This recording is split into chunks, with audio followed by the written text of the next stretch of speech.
I'm beautiful, no matter what they say. Yes, words can't bring me down, oh no. So don't you bring me down today. I was already a little bit different than everyone else. I was a total nerd, and my fashion sense was a bit different than everyone else's too, and I didn't really mind standing out because I noticed that I felt confident in who I was and that my clothes were a manifestation of myself. So even very young on, clothing was a part of my identity.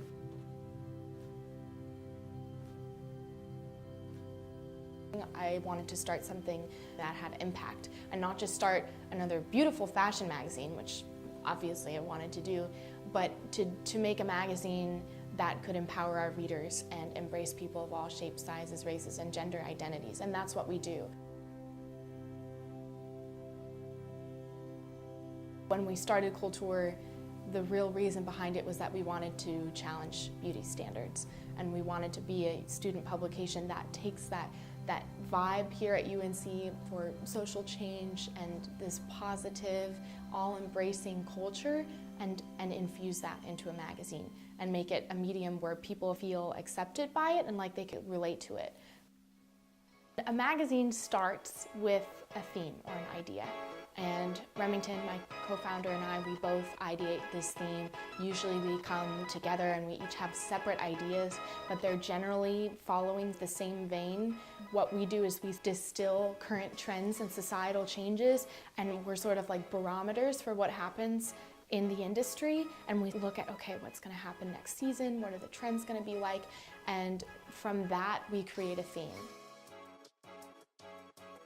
And Remington and I go through the final thing and take a very fine-tooth comb through and make sure that every single detail is perfect. And then we order it, and then we distribute it, and then we have a party.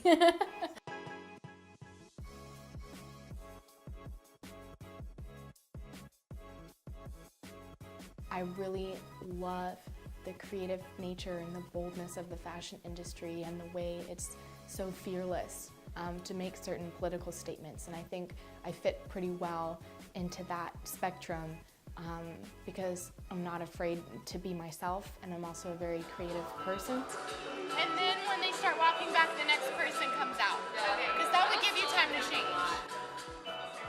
I'm in my element when I'm in the middle of very creative fashion things, whether those be photo shoots or product design or what have you. That said, there are challenges. I think there needs to be increased diversity.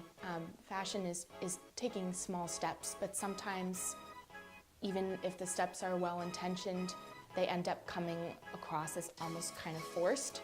I think diversity is a big deal and something that fashion needs to embrace, and working to break down those beauty standards. We're getting there, but it's happening very, very slowly. And I think that it's important that fashion, because fashion is such a big instrument for change, that it is a part of that change. We're only a small part of it, but a small part is better than no part.